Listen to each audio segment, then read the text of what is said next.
आज रात्रीच्या जेवणाची लवकर तयारी करायला घेतली होती। एकीकडे कुकरला राजमा लावला होता, एकीकडे भात लावला होता, कारण आज राजमाने भात करायचं होतं।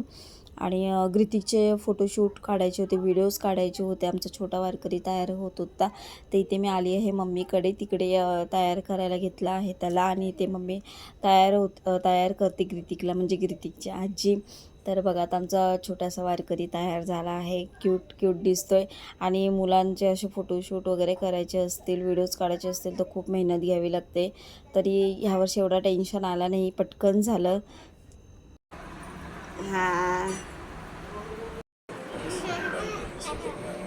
चल ठेव।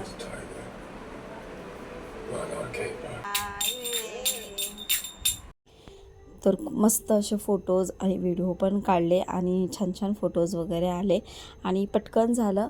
आणि त्याच्यानंतर मग हे सगळं करून मग मी पटकन घरी आले, आणि घरी मग जेवण गरम करायला घेतलं। तेव्हा जेवण वगैरे करून गेलेली होती। इथे राजमा थोडंसं गरम केला, कारण गरम गरम खायला थोडंसं बरं वाटतं।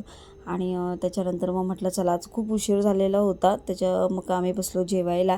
आणि आता आंबे आणायचे मी तर बंद केले, पण आई आणि मावशी दोघींकडून, त्या दोघींनी मार्केटमधून आणलं की नेहमी पाठवून देतच असतात आंबे वगैरे। तर इथे आता जेवायला मी घेतला आहे, जेवण वाढायला। आणि इथे ग्रिती खूप खुश होता, आंबा खायचं होतं म्हणून। आणि चला, इथे आता सगळेजण जेवायला बसलेले आहेत, आणि आजची स्पेशल डिश आहे राजमा भात आणि आंबा। तर चलो, बाय।